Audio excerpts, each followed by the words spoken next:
to? Kick-ass!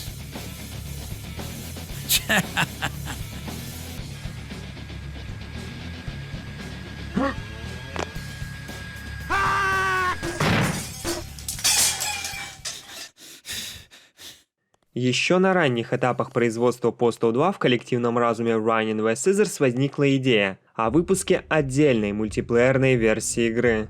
Проект получил рабочее название Postal Tournament.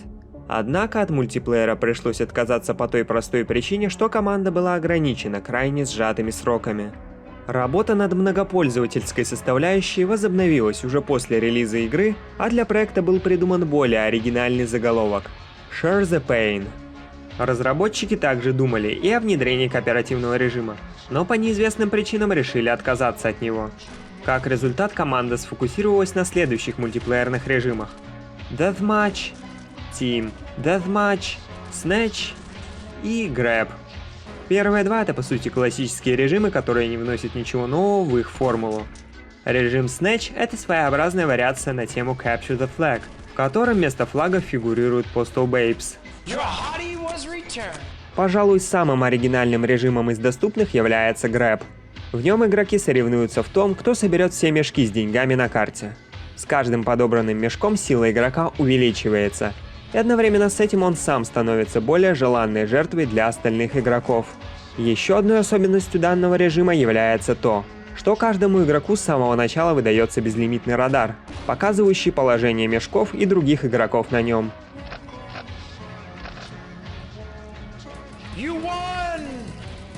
Одна из основных трудностей при работе над Share the Pain заключалась в адаптации оружия из одиночной игры под мультиплеер. Разработчики не были уверены, можно ли вообще модифицировать код оружия так, чтобы он работал в онлайне. По словам Стива Уика, это было связано с тем, что многие функции, на которые полагалось оружие из одиночной игры, были жестко запрограммированы таким образом, чтобы их работа на мультиплеерном коде Epic Games не была возможной. Главному программисту проекта Нейтану Фоутсу пришлось очень сильно постараться, чтобы заставить оружие работать так, как того хотели разработчики. Возможно, именно эти сложности стали причиной того, что команда решила не добавлять новое оружие для Share the Pain, а сделать ребаланс уже имеющегося. У огнестрельного оружия появилась отдача и разброс при стрельбе на ходу, а самому значительному редизайну подвергся геймплей со снайперской винтовкой. Суть в том, что когда снайпер начинает держать игрока в прицеле, у последнего начинает темнеть края экрана, а на самом снайпере появляется яркий блик, выдавая его позицию, что дает потенциальной жертве возможность для контратаки. Другое оружие, вроде гранат-ловушек, коктейлей Молотова и самонаводящихся ракет, отлично вписалось в мультиплеер само по себе. Разработчики даже отмечали, что они намеренно решили сделать упор на всевозможные ловушки, поощрив таким образом так называемый геймплейный стиль подлого ублюдка. Изначальный план заключался в том, что каждый владелец оригинальной копии Postal 2 должен был получить возможность бесплатно скачать мультиплеерный апгрейд с официального сайта. Последующий разрыв отношений с издателем Whipto Interactive заставил разработчиков нарушить свои обещания. Впрочем, в этот раз Running vs Scissors решили не искать нового издателя и выпустили аддон самостоятельно, а для покрытия затрат апгрейд пришлось сделать платным. Издание, включавшее в себя как оригинальную игру, так и аддон, вышло в декабре 2003 года. Примечательно, что среди всех релизов серии Postal именно Share the Pain получил самый высокий рейтинг на Metacritic – 59 баллов. По моему же скромному мнению, это был последний действительно хороший релиз от Running vs Scissors. В мае 2004 года был анонсирован второй аддон для Postal 2, который получил подзаголовок Apocalypse Weekend. Разработка этого дополнения длилась не более полугода, и про нее известно не так уж и много.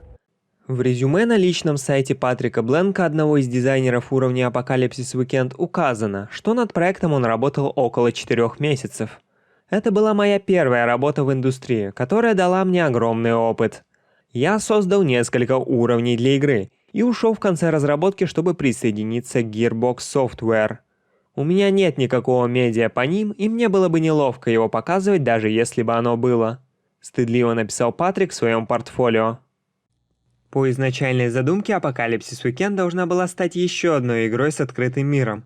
Но, по словам Майка Дже, этого сделать так и не получилось по причине бюджетных ограничений. Because we had released Apocalypse Weekend, which was originally supposed to be another open world game, and budgetary constraints didn't allow for it, and we had to really limit off what you could do and where you could do it, and it shows. I mean, it's a very, very inferior game to Postal 2.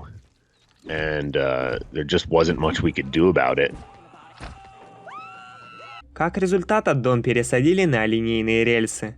Все уровни в Apocalypse Weekend можно поделить на два типа. Те, которые нужно просто пробежать до конца, и те, для прохождения которых нам необходимо иметь дело со счетчиками убийств. И хотя в этих миссиях нам нужно избавляться не от людей, а от несчастных животных или зомби, это было шагом назад, поскольку дизайн оригинального Postal 2 учитывал то, что игру можно было пройти вообще без применения оружия.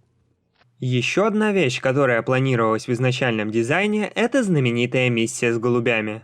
Как минимум, Стив Уик успел написать текст миссии, однако дальнейшее ее производство было свернуто.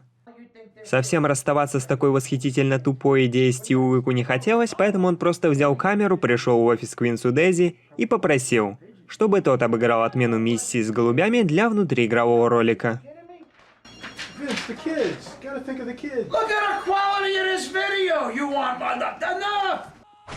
Что касается нововведения аддона, на замену лопате и полицейской дубинки пришли 3 новых вида холодного оружия. Мачете-бумеранг, кувалда и коса. Надо признать, что с этой добавкой к арсеналу разработчики постарались на славу. Новое оружие старательно анимировано и затекстурировано, вплоть до многочисленных царапин на бойке той же кувалды. Его достаточно приятно применять в бою. А специально для мачете и косы в игру была введена система расчленения, написанная Нейтаном Фоутсом. Эта фича хоть в некотором роде и упростила бои, но она не сделала оружие ближнего боя универсальным. Некоторые персонажи научились ставить блоки, а военных и вовсе сделали иммунными против атаки при помощи той же кувалды. С появлением линейной структуры разработчики попытались внедрить в игру некое подобие сюжета. Завязка была такова, что чувак просыпается в госпитале с перебинтованной головой и узнает, что его трейлер изъяли за неуплату долгов, а его псачам, помещенного в местный собачий приют, грозятся усыпить. Чувак поднимается с больничной койки и решает отправиться на поиски заработков. Какой бы интригующей ни была данная завязка, позже выясняется, что сюжет дополнения не предлагает нам ничего интересного. Половину игры мы почему-то носимся с поручениями от Винса Дейзи, попутно выполняя задания случайно подвернувшихся людей. Многие события, как и миссии в игре, носят произвольный характер и никак не связаны друг с другом. Какое-то разнообразие в этот праздник без содержательности вносит эпизоды с приступами галлюцинаций, обусловленные травмой головы, которую чувак получил в финале оригинальной Postal 2. Львиную долю игрового повествования занимает эпизод, который был задуман как насмешка над их бывшим издателем – Whiptow Interactive. Он начинается с того, что после прохождения миссии с голубями Винс Дейзи звонит чуваку и сообщает о том, что они порвали отношения со своим издателем. Но те бессовестно украли мастер-диск с их игрой, поэтому Винс настоятельно просит его вернуть. Чтобы это сделать, чуваку нужно вторгнуться в офис Bullfish Interactive и встретиться лицом к лицу с директором компании Фродом Хокслопом, с помощью которого Ryan и Scissors пытались высмеять реального главу Whiptow Interactive Фреда Хэслопа. Этот уровень также был повторно использован в более поздней части игры, когда чувак снова проникает в этот офис, только уже полуразрушенный, чтобы установить фейерверки на столе бывшего босса. Доподлинно неизвестно, чем именно издатель так насолил Ryan v. Scissors, что разработчики решили уделить значительную часть игры непонятным насмешкам над ним. Юридическая реальность этого вопроса была такова, что никто из Ryan v. Scissors не мог обсуждать или комментировать условия их развода. По словам Винса, они расторгли соглашение с Whiptow Interactive из-за множественных нарушений с их стороны. Истерика разработчиков нашла свое выражение в серии приколов, которые вне стен Ryan v. Scissors не были понятны никому. Сюжетная линия аддона приводит к тому, что чувак вызволяет Чампа из собачьего приюта, пересекает мост, совершенно случайно находит свою машину и трейлер, и во время очередного приступа галлюцинаций он встречается лицом к лицу с олицетворением своего безумия, макабрической версией Майка Джея. Kosher mad cow zombie, god of hellfire! All bow down and worship my ass cock! Some designer has lost his tiny mind. Побеждая Майка Джея в босс-баттле, чувак побеждает свое безумие и с чистой совестью покидает Paradise.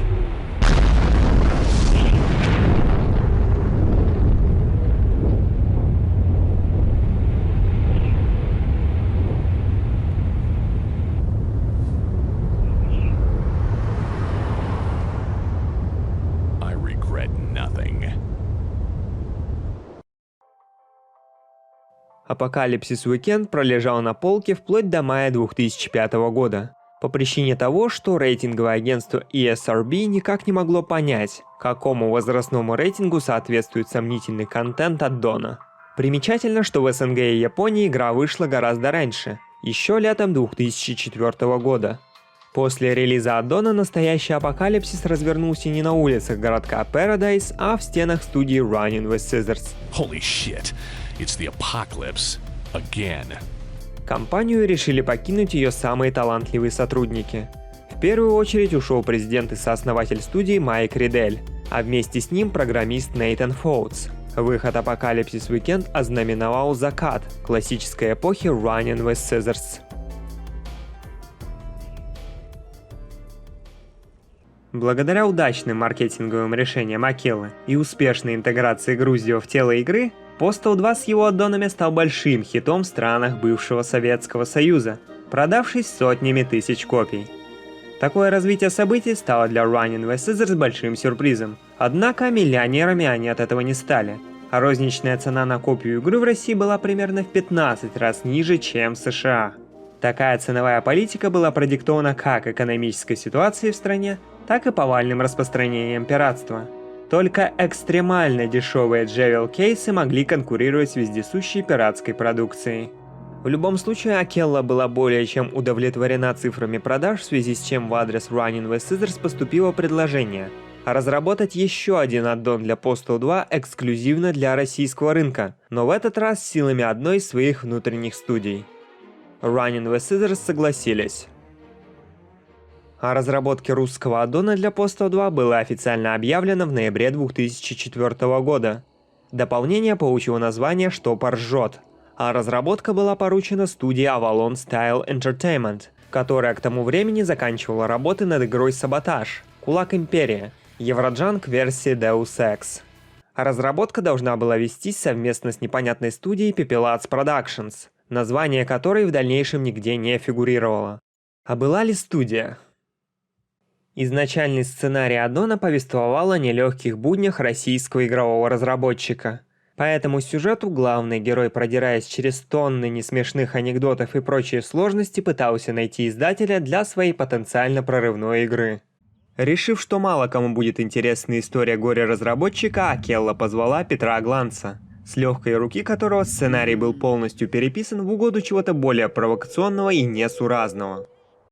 По новому сюжету главный герой по имени Штопор, просыпаясь в палате психиатрической клиники, обнаруживает, что ему провели хирургическую коррекцию пола, и теперь он стал транс-женщиной. В техническом плане. Штопор испытывает диссонанс между своим новым телом и гендерным самовосприятием, поэтому он не может принять свой новый телесный облик. 4 последующих игровых дня посвящены поиску, которого Штопор лишился во время несанкционированного хирургического вмешательства. На первый взгляд может показаться, что Штопор полностью перенимает ту же геймплейную формулу, которая была в оригинале. Однако это не совсем так. Да, у нас есть новый город для свободного исследования, в котором, однако, практически нечего исследовать, но это уже другая проблема. Многие задания в аддоне нельзя проходить в свободном порядке, и в таких моментах игра заставляет нас бегать от точки до точки, которые могут находиться на противоположных концах карты. Что касается разных способов прохождения, иногда вы можете просто пристрелить того или иного сюжетного персонажа, вместо того, чтобы говорить с ним. На этом вариативность заканчивается. Кроме этого, дизайн игры не предусматривает возможность пацифистского прохождения. Как минимум потому, что одно из заданий призывает нас прямым текстом мочить козлов до последнего. Так как штопор — это русский аддон, у авторов, которые были ответственны за написание сюжета и диалогов, был соответствующий культурный бэкграунд. Уроды понаделали мебели для мутантов. Прежде всего, это нашло выражение в местном юморе. Он представляет собой ту специфическую ткань, которую вы могли встретить на страницах дешевых журналов, а редакторы которых настойчиво собирали разнообразные несвежие анекдоты под одной мягкой обложкой. Скорее всего, из всей этой пресной массы состоял изначальный сюжет дополнения, поэтому разработчики решили приправить ее молодежной контркультурой. Во-первых, они взяли кучу мемов с одиозного сайта udav.com и раскидали их по всей игре. А во-вторых, студия подписала договор с множеством русскоязычных поп-панк групп, музыку которых расставили на локациях в качестве навязчивого фона. Из-за всех этих вещей штопор безнадежно морально устарел. Мемы, которые даже в свое время были не очень-то и смешными, после боя курантов утратили свою остроту и обернулись обратно в обычный флут. Штопор — это продукт исключительно своего времени, который сегодня мало кто может и вообще должен понимать. При попытке перевода подзаголовка «Штопор жжет» на другие языки очень легко столкнуться с семантическим барьером. Японский издатель Drive, который по неизвестным соображениям решил издать штопора в стране восходящего солнца, не стал заморачиваться и назвал аддон «Россияより愛を込めて», что буквально переводится как «из России с любовью». На Западе аддон не выходил вовсе, поэтому в англоязычной среде он долгое время оставался чем-то диковинным и неизвестным. Ближе к концу 2015 года страничка аддона появляется на англоязычной Postal Wiki, а уже спустя пару месяцев админ использует название Corkscrew Rules, после чего оно начинает вытеснять другие варианты. Наконец, Corkscrew Rules окончательно закрепляется в сообществе после выхода порта аддона для Steam-версии Postal 2, для которого был использован именно этот заголовок. Впрочем, не все оказались довольны таким переводом названия. Вторым по распространенности вариантом становится более близкий по смыслу Corkscrew Rocks. По моему же мнению, наиболее лучший перевод «Штопор жжет» — это Corkscrews on Fire, так как в нем сохранены как и смысл выражения, так и игра слов, связанная с огнем. 2027 год. Толпа грёбаных бывших модмейкеров ворвалась в Running with Scissors. Paradise Lost и Postal Redux провалились в продажах. Бюджет Running with Scissors... Who wrote this bullshit? What the fuck? This is terrible. This is terrible writing. Мы немного забегаем вперед. В конце 2005 года модмейкер Рик Фольц, более известный под псевдонимом Камик, выпускает мод с незамысловатым названием AV7. В этот заголовок была вынесена ключевая идея мода — портирование контента оригинальной игры на базу Apocalypse Weekend, что позволило бы игрокам пережить всю неделю из жизни чувака в рамках одного прохождения. Постепенно мод стал обрастать новым контентом — оружием, локациями, читами и многим другим. В конце концов, мод получил более звучный заголовок A Week in Paradise, сокращенно AWP, под которым он вышел в рамках официального сборника Foodshpack.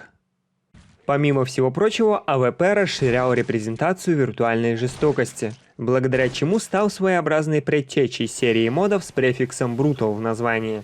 Другое дело, что все это насилие с литрами крови и выпущенными селезенками выглядело крайне избыточно и нелепо. Это те вайбы, которые мы можем получить при просмотре снятого на дешевую камеру трэша а-ля Bagman. Это именно тот эстетический принцип, который в будущем будут гордо величать словом «алап». Толковый словарь живого великорусского языка говорит нам о том, что алапами называют всевозможные низкокачественные видео на тему Postal, созданные в основном детьми. Алап понравился. Я же считаю, что это определение немного устарело, и словом алап все чаще называют любой низкосортный фанатский контент на тему Postal. Настоящим алапом, впрочем, стал даже не оригинальный Week in Paradise, а оружейная солянка на его основе под названием AWP Delete Review. Данный мод, получивший широкое распространение в виде пиратской сборки, всего лишь предлагал нам расширенный игровой арсенал, который был пополнен за счет сторонних оружейных паков. Его неоригинальность не просто не помешала, а даже помогла обрести культовый статус в сообществе и сформировать зарождавшуюся алап-эстетику. Зомби-апокалипсис наступает! Зомби-апокалипсис наступает! Зомби-апокалипсис наступает! Если у любой игры в жанре экшен появляется инструментарий для создания пользовательских модификаций, то рано или поздно в ней происходит свой собственный зомби-апокалипсис. Именно зомби-тематику решил выбрать некий модмейкер, известный как Trunks, в качестве отправной точки для своего будущего мода еще в далеком 2004 году. Он получил рабочее название Project Codename Zombification. Позднее к работе присоединился кодер под ником Dopamine, который занялся созданием скриптовой основы для зомби. Trunks, впрочем, собрав небольшую команду вокруг себя и обмозговав кое-какие идеи для мода, быстро потерял к нему интерес. На его место пришел другой модмейкер, модельщик и текстурщик Silent Scope, который вместе с Dopamine стал одним из лидеров проекта. Свежеобразованная команда получила название Resurrection Studios, а мод стали именовать не иначе как Eternal Damnation. Изначально сюжет мода повествовал о писателе-неудачнике по имени Джон Мюррей, который в отчаянных попытках написать свою новую книгу решил пойти на сделку с дьяволом. Само собой, вести дела с потусторонними силами было не самой лучшей идеей, поэтому скоро все пошло не так, как того хотел главный герой. Голоса в голове, потеря контроля над собственным телом и непредумышленные убийства прилагаются. Время шло и рос состав команды. В 2005 году к разработке присоединились двое мапперов – Джон Мерчант, также известный как Топлоудер, и Тим Ван Болт, которые в будущем сыграют не последнюю роль в Resurrection Studios. В частности, так как Тим Ван Болт учился в одном колледже вместе с Джошем Лейхлитером, у модмейкеров появились связи с Running with Scissors.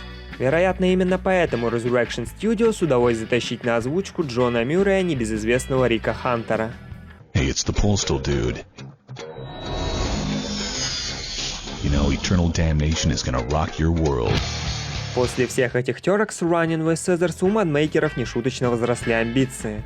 Изначальная дата релиза, назначенная на ноябрь 2005 года, слабо сочеталась с гигантоманскими планами команды, поэтому выход мода сместился на неопределенный срок. Получив в свое распоряжение дополнительное время, они решили полностью переписать сюжет, поручить озвучку главного героя Тиму Ван Болту, а также прикрутить мультиплеерный режим, который в изначальные планы даже и не входил. После того, как в августе 2006 года было объявлено о том, что Eternal Damnation должен выйти в составе официального издания Fudge-Pak, Resurrection Studios получили четкий дедлайн. Им нужно было успеть доделать свой мод до того, как диски отправятся в печать. Fudge-Pak вышел 13 ноября 2006 года, и одновременно с этим Eternal Damnation был выложен в открытый доступ. Что мы получили в итоге? Мод так и не был доведен до ума, так как Resurrection Studios ужасно торопились, чтобы успеть запрыгнуть на уходящий поезд. На это еще накладывалось то, что они, будучи неопытной командой, учились по ходу дела и пытались вложить в этот мод все и сразу, чем просто загнали себя в угол. Они хотели, чтобы это был такой мод, который по своей продолжительности и количеству контента был сравним с полноценной игрой.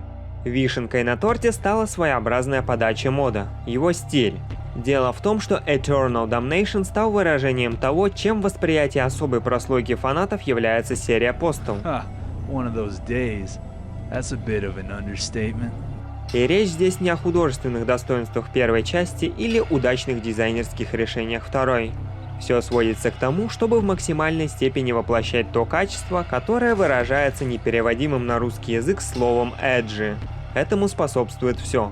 От сбежавшего из психушки главного героя, который натужно матерится через каждое второе слово, Yo, who the fuck is this? до комично высокого уровня жестокости.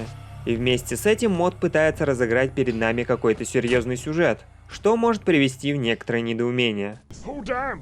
Stop right there! Stop! There's one of them! Right? Get him off of me! Shoot him! Please! They're everywhere! Shoot him! Get him off me! Get him off! Crap! What the fuck is going on here? Вполне возможно, что все это действо стоит воспринимать как пародию на зомби-фильмы, которые воспринимают себя слишком всерьез. Но я в этом не уверен. Если о претензии Eternal Damnation на лавры самого лучшего мода для Postal 2 еще можно поспорить, то одно можно сказать наверняка. Resurrection Studios оказались в нужное время в нужном месте. Eternal Damnation. I heard a bunch of faggots made that game.